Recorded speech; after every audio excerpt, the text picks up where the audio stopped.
guys! Good morning, good afternoon, good evening. I'm your fruit picker dito sa bansang Grace. Yan guys. Ito yung aming pinaglalagyan ng beach. Yan.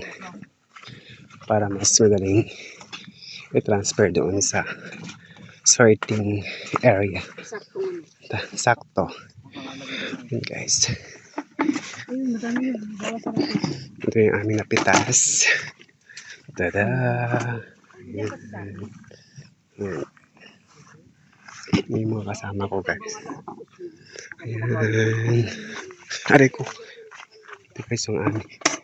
Ito guys gumagamit kami ng hagdan. Ang tawag nila dito ay iskala. Yung timba is kuba. Kuba sa Greek. Ayan guys. Ang aming na-harvest. Dadalhin ko sa sorting area. Ayan guys. Tada! Uy, wait lang. Ano ba yun? Okay na yun? Uy! Walang nang bibidyo. Sira.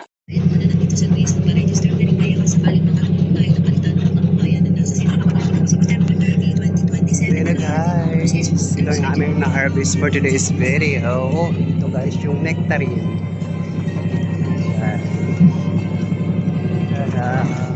Yan guys yung mga farm ng nectarine, peach, and cherries. Doon kami guys galing. It's already 2 p.m. in the afternoon. Baot na kami guys. Tapos ng aming 8 hours duty.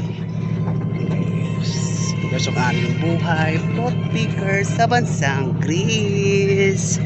Ayan guys. Ayan guys. Dadalhin ko kayo dito sa pinaka-warehouse nila. Ayan guys.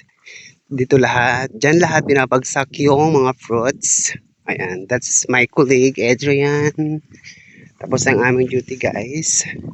So tinutulungan namin yung employer namin na mag-deliver ng mga fruits na na-harvest namin for today's video. Ayan guys.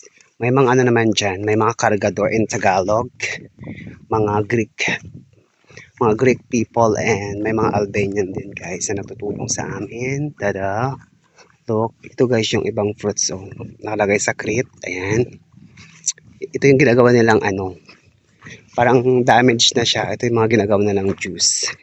Yung guys yung mga ininom natin mga juices na nabibili natin sa mga stores. Ayan guys, ang bango. That's nectarine. Yun yung nectarine, yun ito yung peach. Ayan guys yung namin. Tada! Ayan guys, minsan guys ito nakakapag-video kasi nakakaya naman sa mga kasama natin kasi for privacy na rin nila kasi ayaw nila magpa-video or magpa-picture.